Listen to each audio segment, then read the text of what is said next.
नमस्कार दोस्तों, कैसे हैं आप सभी? आशा करते हैं आप सभी लोग अच्छे होंगे, स्वस्थ होंगे, मस्त होंगे और अपनी तैयारी को भी अच्छे से कर रहे होंगे। तो हम लोग यहाँ से 25 क्वेश्चन डिस्कस करते हैं जो कि कहीं न कहीं रेलवे के एग्ज़ाम के पूछे हुए क्वेश्चन हैं और मोस्ट इम्पोर्टेंट क्वेश्चन क्योंकि ये प्रीवियस ईयर क्वेश्चन रेलवे के ही हैं। तो यहाँ से हमारा एक नया चैप्टर स्टार्ट हो जाएगा आज से, उभयधर्मी ऑक्साइड। तो यहाँ से किस प्रकार के क्वेश्चन पूछे गए हैं, तो आइए हम लोग यहाँ से देखेंगे एक-एक करके। तो आइए वीडियो स्टार्ट करेंगे, वीडियो अच्छा लगे तो लाइक ज़रूर करना और चैनल को भी सब्सक्राइब कर लेना। तो यहाँ से हमारा 659 नंबर पहला क्वेश्चन हो जाएगा कि एल्यूमीनियम ऑक्साइड प्रकृति में कैसे हैं? तो ये पाए जाते हैं आपके उभयधर्मी। तो ऑप्शन सी यहाँ पे इसमें करेक्ट आपका हो जाएगा। तो क्वेश्चन आप देख सकते हैं कि एलपीएन टेक्नीशियन में 2018 में क्वेश्चन आपका पूछा गया था। तो इसके इंपॉर्टेंट फैक्ट हो जाएंगे कि एल्यूमिनियम ऑक्साइड ये इसका फार्मूला ये हो जाएगा Al2O3। ये प्रकृति में उभयधर्मी होते हैं और यह जल में अविलय हैं, परंतु सोडियम हाइड्रॉक्साइड विलयन में घुल जाता है। तो इस प्रकार यहाँ से आप ये रिएक्शन देख सकते हैं। बढ़ेंगे अगले प्रश्न की ओर कि उभयधर्मी प्रकृति का होता है। तो इन 4 ऑप्शन में बताना है कि कौन है जो उभयधर्मी प्रकृति का होता है। तो ये हो जाएगा आपका zinc oxide. Option D correct आपका हो जाएगा। तो इसका फार्मूला हो जाएगा ZnO। तो ये भी क्वेश्चन आपका एलपीए टेक्नीशियन में पूछा गया था। तो इसके इंपॉर्टेंट फैक्ट हो जाएंगे कि जो धातु ऑक्साइड अम्लीय और क्षारीय दोनों प्रकार के व्यवहार प्रकट करते हैं, उन्हें हम लोग उभयधर्मी ऑक्साइड कहते हैं। जैसे आपका हो जाएगा एल्यूमिनियम ऑक्साइड और जिंक ऑक्साइड, ये आपके उभयधर्मी ऑक्साइड होते हैं। तो यहाँ से ये 2 रिएक्शन दी गई, इनको आप समझ सकते हैं। अगला इंपॉर्टेंट हो जाएगा कि इनमें से कौन सा उभयधर्मी ऑक्साइड बनाएगा। तो उभयधर्मी ऑक्साइड ये बनाएगा आपका जिंक। तो अभी हम लोग ऊपर डिस्कस किए थे। तो इम्पोर्टेंट क्वेश्चन है क्योंकि आप देख सकते हैं कि आरआरबी जेईई में सीबीटी 2 यानी मेंस का जो एग्जाम हुआ था 2019 में, तो यही क्वेश्चन आपका पूछा गया था। अगला प्रश्न हो जाएगा कि अम्ल और क्षार के साथ अभिक्रिया करता है। तो इन 4 ऑप्शन में कौन है जो अम्ल और क्षार दोनों के साथ अभिक्रिया करता है। तो ये हो जाएगा आपका एल्यूमिनियम ऑक्साइड, जो कि हम लोग पहले भी क्वेश्चन में इसको डिस्कस किए थे। तो ये भी क्वेश्चन आप देख सकते हैं कि ग्रुप डी में आपका पूछा गया था। तो चाहे रेलवे के कोई भी एग्जाम के क्वेश्चन हो और प्रीवियस ईयर सभी हम लोग यहाँ से डिस्कस करते हैं। तो इसलिए आपको वीडियो को भी लाइक करना है और चैनल को भी सब्सक्राइब कर लेना है, क्योंकि आपको रेगुलर जुड़े रहना है, जिससे कि सभी जो वीडियो नई आएगी उनकी सबसे पहले नोटिफिकेशन आपको मिल सके। तो अम्ल और क्षार के साथ Al2O3 अभिक्रिया करता है, क्योंकि एल्यूमिनियम और जिंक ये धातु के ऑक्साइड उभयधर्मी होते हैं। बढ़ेंगे अगले प्रश्न की ओर कि निम्नलिखित में से कौन सा एक एम्फोटेरिक ऑक्साइड है।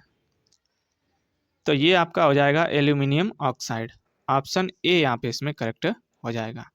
तो एल्यूमिनियम ऑक्साइड जिसका फार्मूला हो जाएगा Al2O3, यह एक उभयधर्मी ऑक्साइड है और यह जल में अविलय है, परंतु सोडियम हाइड्रॉक्साइड ये विलयन में घुल जाता है। और ऐसे यौगिक जो अम्ल और क्षार दोनों से अभिक्रिया करते हैं, उन्हें हम लोग कहते हैं उभयधर्मी यौगिक। तो ये मोस्ट इंपॉर्टेंट आपके हो जाएंगे उभयधर्मी से संबंधित। अब बढ़ेंगे हम लोग अगले प्रश्न की ओर, जो कि हो जाएगा कि ऐसी कौन सी धातु ऑक्साइड है जो अम्लों के साथ साथ क्षारों के साथ भी प्रतिक्रिया करते हैं। तो ये धातु ऑक्साइड हो जाएंगे एम्फोटेरिक ऑक्साइड, जो कि पिछले क्वेश्चन में इसी को हमने डिस्कस किया था। तो ये भी क्वेश्चन आपका एलपीए टेक्नीशियन में आपका रिपीट किया हुआ क्वेश्चन है। तो एम्फोटेरिक ऑक्साइड ये उभयधर्मी ऑक्साइड होते हैं और यह अम्लीय व क्षारीय दोनों प्रकार के व्यवहार प्रकट करते हैं। वहीं आपके एल्युमिनियम ऑक्साइड और जिंक ऑक्साइड इनके एग्जाम्पल हो जाएंगे। अगला प्रश्न हो जाएगा कि ऑक्साइड अम्लों के साथ साथ क्षारों के साथ भी अभिक्रिया करते हैं। तो कौन से ये ऑक्साइड होते हैं जो अम्ल के साथ साथ और क्षार के साथ भी अभिक्रिया करते हैं। तो ये होते हैं आपके उभयधर्मी ऑक्साइड जो अम्ल और क्षार दोनों के साथ मिलकर क्रिया करते हैं। तो जो धातु ऑक्साइड ये अम्लीय और क्षारीय दोनों प्रकार के व्यवहार प्रकट करते हैं, उन्हें हम लोग कहते हैं उभयधर्मी ऑक्साइड। और एल्युमिनियम के ऑक्साइड ये मुख्यतः उभयधर्मी होते हैं। ये अम्ल के साथ साथ ये क्षारों के साथ भी अभिक्रिया करते हैं। अगला प्रश्न हो जाएगा कि कौन सा धातु ऑक्साइड एक उभयधर्मी या एम्फोटेरिक ऑक्साइड है। तो आपका आयरन भी नहीं होगा, सोडियम भी नहीं होगा, पोटेशियम भी नहीं होगा, लेकिन हमने आपको जिंक और एल्युमिनियम ये 2 पढ़े हैं। जो कि आपके उभयधर्मी ऑक्साइड ये हो जाएंगे। तो जो ऑक्साइड अम्ल तथा क्षार दोनों से अभिक्रिया करके लवण तथा जल बनाते हैं उन्हें हम लोग कहते हैं ऑक्साइड या उभयधर्मी ऑक्साइड। और फ्रेंड्स, इससे पहले हम लोगों ने अम्ल और क्षार ये वाले चैप्टर और इनके अभिक्रिया के फलस्वरूप आपके बनते हैं लवण, तो ये वाले चैप्टर हम लोगों ने इससे पहले इनको डिस्कस कर लिया है। तो यदि आपने ये वाली क्लासें नहीं देखी हैं तो इसी चैनल पे हम लोगों ने इनकी प्लेलिस्ट बना दी है।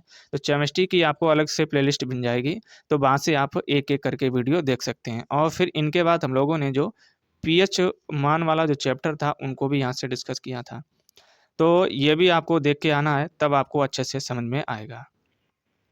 तो एग्जाम्पल में आप यहाँ से देख सकते हैं कि दो रिएक्शन के माध्यम से आपको समझाया गया है। एक तो हो जाएगा एल्युमिनियम ऑक्साइड और दूसरा हो जाएगा जिंक ऑक्साइड, जो कि आपके उभयधर्मी ऑक्साइड के ये एग्जाम्पल होते हैं। तो यहाँ से दो रिएक्शन के माध्यम से आपको समझाया गया है। अगला प्रश्न हो जाएगा कि इनमें से कौन सा उभयधर्मी ऑक्साइड है। तो उभयधर्मी ऑक्साइड मैग्नीशियम ऑक्साइड ये भी नहीं होता है, सल्फर डाइऑक्साइड ये भी नहीं होता है, फास्फोरस पेंटाऑक्साइड ये भी नहीं होता है, लेकिन आपका जिंक ऑक्साइड इसको हमने डिस्कस किया था, ये आपका होता है। तो क्वेश्चन आप देख सकते हैं इंपॉर्टेंट है, क्योंकि ये लेटेस्ट पैटर्न पे 2021 में जो एनटीपीसी का एग्जाम हुआ था वहाँ पे ये क्वेश्चन पूछा गया था। तो अभी तक चाहे आपके रेलवे के जो भी एग्जाम हुए हों, तो वहाँ के सभी प्रीवियस ईयर क्वेश्चन हम लोग एक एक करके क्लास में डिस्कस करते हैं। तो क्वेश्चन देख सकते हैं, अगला वाला मोस्ट इंपॉर्टेंट क्वेश्चन आपका हो जाएगा, क्योंकि रेलवे के द्वारा ये 3 बार खुद रिपीट किया हुआ है और आगे इस क्वेश्चन की आने की संभावना 100% रहेगी। ये आपको स्टार डाल के लिख लेना है। तो इसमें हो जाएगा कि निम्नलिखित में से कौन सी धातु उभयधर्मी ऑक्साइड बना सकती है।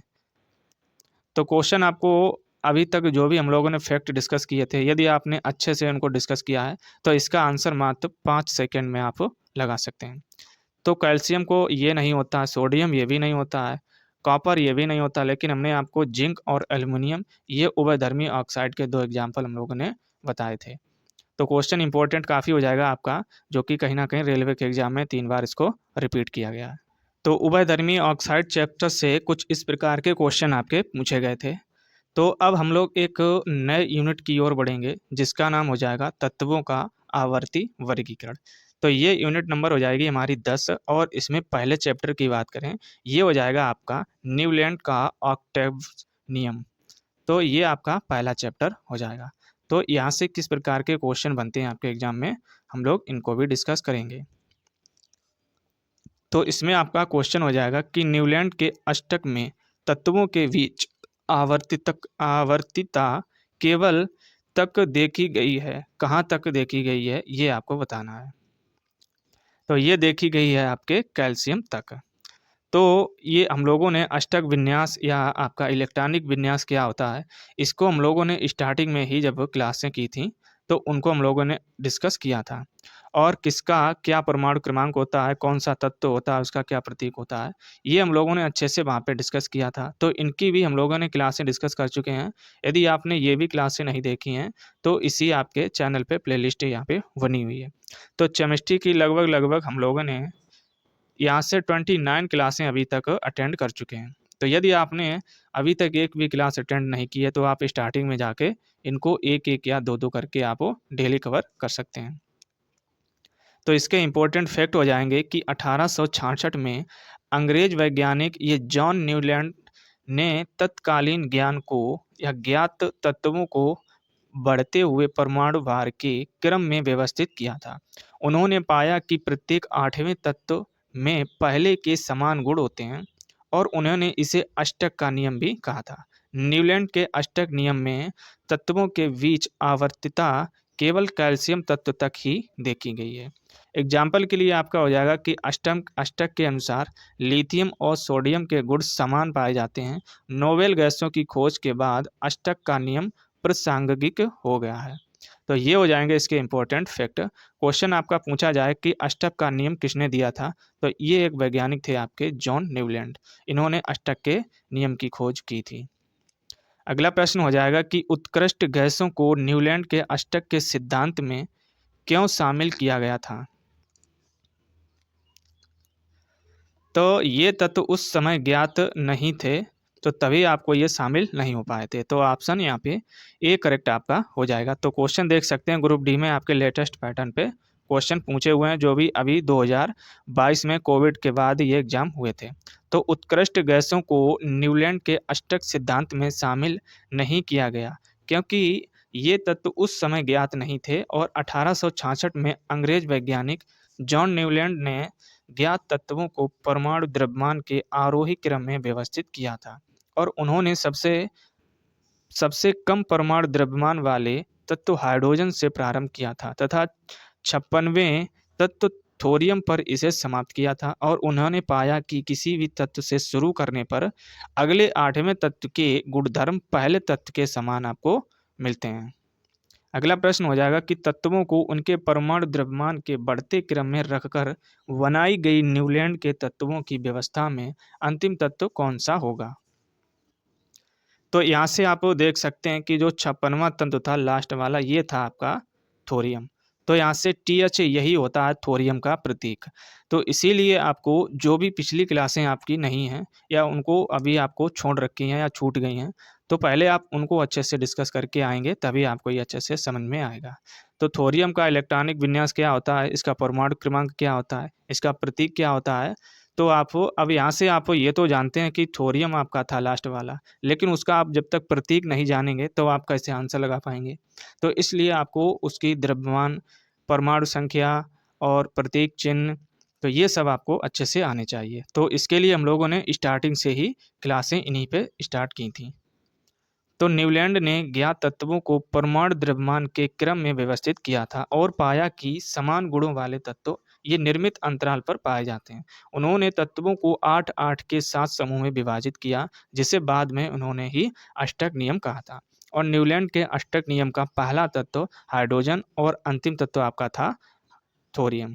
तो पहला तत्व भी आपको याद रखना हो सकता है कि पिछली बार ये क्वेश्चन आपका पूछ लिया गया था कि लास्ट तत्व कौन सा था, और अब जो एग्जाम होगा हो सकता है एग्जामिनर आपका पहला तत्व ये पूछ ले, जो कि हो जाएगा आपका हाइड्रोजन।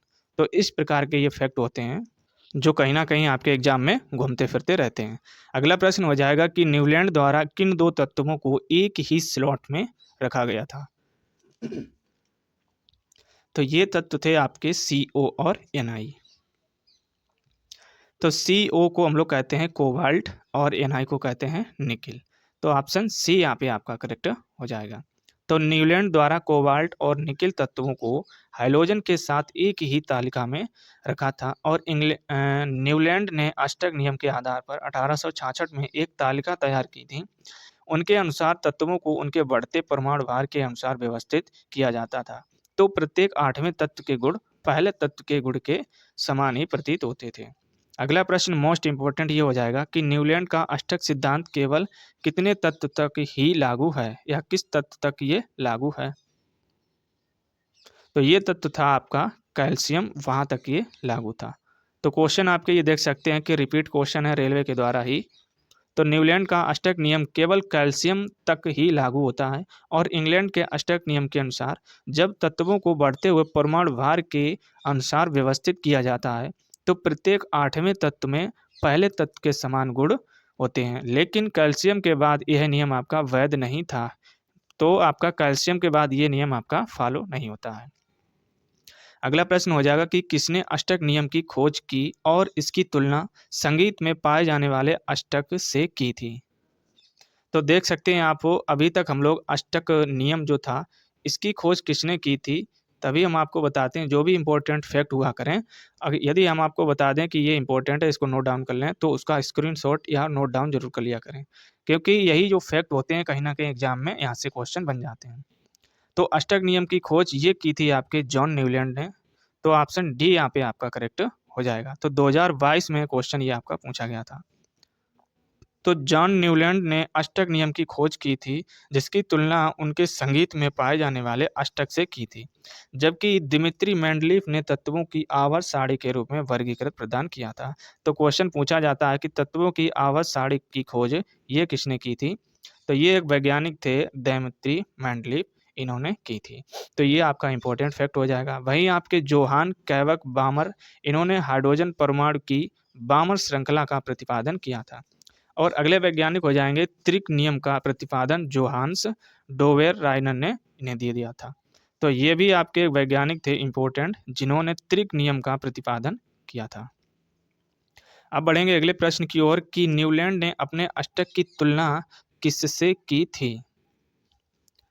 तो क्वेश्चन देख सकते हैं कि आपको बहुत ही बारीकी से आपको पढ़ना होगा। एग्जामिनर आपका एक शब्द से आपका एक क्वेश्चन तैयार कर सकता है। तो पिछले क्वेश्चन हम लोगों ने देखी थी कि जिसकी तुलना किससे की थी, आपकी संगीत से की थी। तो यहाँ पे आपका आंसर देख सकते हैं कि संगीत के स्वरों से की थी, ऑप्शन सी करेक्ट हो जाएगा। तो इसीलिए आपको बहुत ही ध्यान से और बहुत ही बारीकी से क्वेश्चन आपको पढ़ना होगा। तो एक एक शब्द में आपका क्वेश्चन यहाँ से बन रहा है, तो इसीलिए आपको बहुत ही अच्छे से फोकस करके पूरा का पूरा इसी क्लास पे रहना है। तो न्यूलैंड के अष्टक नियम के अनुसार तत्वों को उनके परमाणु भार के अनुसार बढ़ते क्रम में सजाने पर हर तत्व पहले आठवें तत्व के गुण के समान होता है। यही न्यूलैंड का अष्टक नियम होता है। न्यूलैंड ने अपने अष्टक नियम की तुलना संगीत के स्वरों, ये स्वर हो जाएंगे आपके सा रे गा मा पा धा नी सा, ये स्वर होते हैं, इनसे की थी। बढ़ेंगे अगले प्रश्न की ओर कि न्यूलैंड ने तत्वों को उनके किसके आधार पर आवर्त सारणी की व्यवस्था की थी। तो यहाँ से देख सकते हैं कि जस्ट इससे पहले वाले हम लोग फैक्ट में आते हैं। तो जब हम लोग इसको देखेंगे तो ये जो आठवां तत्व यानी कि इसे बढ़ते हुए क्रम में हम लोग देखेंगे। तो यहाँ से देख सकते हैं कि परमाणु भार के बढ़ते क्रम में सजाने पर, तो कौन सा क्रम हो जाएगा, बढ़ता हुआ क्रम। तो यही एक शब्द है, यहाँ से आपका क्वेश्चन बन गया अगला वाला। तो बढ़ता हुआ क्रम क्या होता है, अब आपको आना चाहिए यहाँ से ऑप्शन में, और ऑप्शन में भी आपको डायरेक्टली बढ़ता हुआ क्रम नहीं दिया गया है। तो यहाँ पे धात्विक अभिलक्षणों ये नहीं होगा, और सॉरी पहला हो जाएगा अधात्विक लक्षणों और दूसरा हो जाएगा धात्विक लक्षणों, इसके आधार पर भी नहीं। तो ऑप्शन बचे सी और डी। तो परमाणु द्रव्यमानों के अवरोही क्रम के आधार पर या परमाणु द्रव्यमानों के आरोही क्रम के आधार पर। तो बढ़ता हुआ क्रम ये होता है आपका आरोही क्रम, तो ऑप्शन सी यहाँ पे आपका करेक्ट हो जाएगा। तो ये आपको जरूरी नहीं है कि एग्जामिनर डायरेक्ट आपका यही ऑप्शन रख दे, तो आपको घुमा के भी क्वेश्चन पूछा जा सकता है। तो न्यूलैंड के आवर्त सारणी में तत्वों को उनके परमाणु द्रव्यमानों के आरोही अर्थात बढ़ते हुए क्रम में व्यवस्थित न्यूलैंड के समय ज्ञात तत्वों की संख्या 56 थी। उनकी आवर्त सारणी का प्रथम तत्व हाइड्रोजन था और अंतिम तत्व था आपका थोरियम। इसमें हर आठवें तत्व और पहले तत्व के गुण एक समान होते थे, ये आपको याद रखना। हो सकता है इसी पे भी क्वेश्चन आपका बन जाए कि आठवां तत्व पहले तत्व के समान ही आपका व्यवहार करता है। मीन्स जब आप यहाँ से चलेंगे और जब तक हम लोग आठवें तत्व पे पहुँचते हैं, जैसे मान लीजिए 3 ये हो गई, 4 5 6 7 8, मान लीजिए यहाँ तक आना आपको। तो ये वाला तत्व जो भी होगा, ये वाला तत्व जो भी होगा, ये आपका पहले तत्व की भांति व्यवहार करेगा। तो ये आपका रिपीट होता रहता है हर आठवें तत्व पर, तो यही आपको याद रखना है। हो सकता है इसी पे अगला क्वेश्चन आपका बन जाए। और अगला प्रश्न हो जाएगा कि न्यूलैंड के अष्टक सिद्धांत के अनुसार पोटेशियम और कॉपर के बीच कितने तत्व मौजूद हैं। तो उनके बीच मौजूद होते हैं आपके 7 तत्व, ऑप्शन ए करेक्ट आपका हो जाएगा। तो न्यूलैंड के अष्टक नियम के अनुसार जब तत्वों को परमाणु द्रव्यमान के बढ़ते क्रम में व्यवस्थित किया जाता है तो किसी भी तत्व से शुरू होकर प्रत्येक आठवें तत्व में प्रारंभिक तत्व के गुणों की पुनरावृत्ति होती है, मीन्स ये रिपीट होने लगते हैं। एग्जाम्पल में हो जाएगा कि लिथियम के गुण आठवें तत्व जो कि हो जाएगा आपका सोडियम, इसके समान प्रतीत होता है या ये रिपीट होता है। अगला प्रश्न हो जाएगा कि अष्टक सिद्धांत इनमें से किसकी खोज के बाद अप्रासंगिक हो गया है। तो ये खोज की थी उत्कृष्ट गैस की, तो ऑप्शन यहाँ पे ए करेक्ट आपका हो जाएगा। और फ्रेंड्स इससे पहले हम लोगों ने 79 क्लासें इसी प्रकार मोस्ट इंपॉर्टेंट आपके आए हुए रेलवे के क्वेश्चन थे, तो उनको हम लोगों ने डिस्कस किया था। तो इसी चैनल पे हम लोगों ने बायोलॉजी की अलग से प्लेलिस्ट बना दी है। तो यदि आपने ये क्लासें नहीं देखी हैं तो आप इनको भी एक एक करके दे सकते हैं, क्योंकि बायोलॉजी का सेक्शन आपके साइंस में मोस्ट इंपॉर्टेंट होता है। ये कहीं ना कहीं आपका लगभग में 70% तो यही आता है। तो इसलिए आपको ये क्लासें करना ज़रूरी है, तो आपको साइंस में काफ़ी इम्प्रूवमेंट देखने को मिलेगा। तो अब अष्टक सिद्धांत उत्कृष्ट गैसों के खोज के बाद अप्रासंगिक हो गया है, क्योंकि कैल्शियम के बाद प्रत्येक 8वें तत्व में पहले के समान गुण नहीं होते थे। बढ़ेंगे अगले प्रश्न की ओर कि निम्न में से किसने सर्वप्रथम यह ज्ञात किया था कि प्रत्येक 8वें तत्व के गुणधर्म पहले तत्व के समान हैं। तो क्वेश्चन देख सकते हैं, आपको यही पूछा गया है कि प्रत्येक 8वें तत्व के गुण पहले तत्व के समान होते हैं। तो इन वैज्ञानिक का नाम यहाँ से पूछ दिया गया है। तो ये भी लाइन आपको याद रखनी होगी। हो सकता है कि उल्टा यहाँ से पूछ दिया जाए कि इन वैज्ञानिक ने ये आपको नियम दिया था, तो ये किस कौन कौन से तत्वों पे ये समान लागू होता है। तो ये वैज्ञानिक थे आपके जॉन न्यूलैंड्स। तो इन्होंने ही ये नियम दिया था। तो क्वेश्चन इंपॉर्टेंट है, 2022 में पूछा गया था। तो जॉन न्यूलैंड्स ने ये सर्वप्रथम यह ज्ञात किया कि प्रत्येक 8वें तत्व के गुणधर्म पहले तत्व के समान होते हैं। और वैज्ञानिक ये हो जाएंगे जॉन न्यूलैंड ने ही 1866 में अष्टक नियम भी दिया था। जबकि दैमित्री ये दक्षिणी मेंडलीव ने आवर्त सारणी का प्रतिपादन दिया था। तो ये हो जाएंगे दूसरे वैज्ञानिक इंपॉर्टेंट। बढ़ेंगे अगले प्रश्न की ओर कि न्यूलैंड्स के अष्टक नियम में किन दो तत्वों के गुण समान पाए गए थे। तो ये आपको यहाँ से निकालना होगा इसके परमाणु क्रमांक से, तभी आप इसका आंसर निकाल पाएंगे। इसके लिए परमाणु क्रमांक आपको आना जरूरी है। तो अभी हम लोग ऊपर डिस्कस किए थे कि पहला तो हो जाएगा लिथियम और ये सोडियम।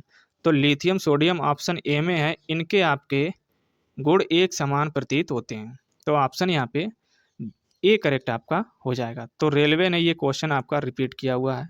तो न्यूलैंड के अष्टक में लिथियम और सोडियम तत्वों के गुण समान पाए गए थे। न्यूलैंड के अष्टक नियम के अनुसार हर 8वें तत्व का गुणधर्म ये पहले तत्व के गुणधर्म के बराबर होता है। तो यहाँ से कंप्लीट होते हैं आज के 25 क्वेश्चन, जो कि मोस्ट इम्पोर्टेंट थे और ये आने वाले एग्जाम में भी आपको डायरेक्टली देखने को मिलेंगे। तो हम लोग एक एक छोटा छोटा टारगेट लेके चल रहे हैं। तो आशा यही करेंगे आपको ये 25 क्वेश्चन ये आज के ही क्लास में आपको क्लियर होने चाहिए। तो ये छोटा छोटा टारगेट आपको एक समय आपको बहुत अच्छे फॉर्म में आपको बना देगा। हम चाहें आपको यही वीडियो आपके 2-2 घंटे में भी आपको दे सकते हैं, लेकिन आपको जब तक लास्ट में इस 2 घंटे में आप पहुंचेंगे तब तक पिछला वाला आप सारा का सारा भूल जाएंगे। तो इसलिए आपको कम समय में आपको एक छोटा टारगेट करके चलना होगा है, क्योंकि यही टारगेट आपके जीवन में काफ़ी इम्प्रूवमेंट करते हैं। तो छोटा टारगेट करिए और उसी को डेली तैयार करने की कोशिश किया करें जितना आप पढ़ें, ना कि आप लॉन्ग वीडियो देख के आप जो भी पिछला पढ़ेंगे वो भूल जाएंगे। तो उसका आपको बराबर हो जाएगा, इससे आपको कोई फ़ायदा नहीं मिलेगा, टाइम भी आपका चला जाएगा और 1 नंबर का आपको इम्प्रूवमेंट भी देखने को नहीं मिलेगा। तो इसीलिए हम आपको 25 मिनट में 25 क्वेश्चन करते हैं। बाकी बचा हुआ टाइम मान लीजिए 2 घंटे में आप 25 क्वेश्चन करके 25 मिनट में बचा हुआ टाइम आप अदर सब्जेक्ट को भी दे सकते हैं। इससे आपकी तैयारी और बेहतर हो जाएगी। तो यही आपको 25 क्वेश्चन 2 घंटे में अन्य चैनलों पर यही कराए जाते हैं। तो आप बचा हुआ टाइम अदर सब्जेक्ट में देंगे तो आप अन्य बच्चों की अपेक्षा काफ़ी इम्प्रूवमेंट देखने को मिलेगा आप में। तो इस प्रकार हम लोग छोटे छोटे टारगेट इनको डेली डेली कवर करते रहेंगे और चैप्टर वाइज यहाँ से डिस्कस करते रहेंगे। चलिए फिर मिलेंगे हम लोग एक नई क्लास में। जय हिंद।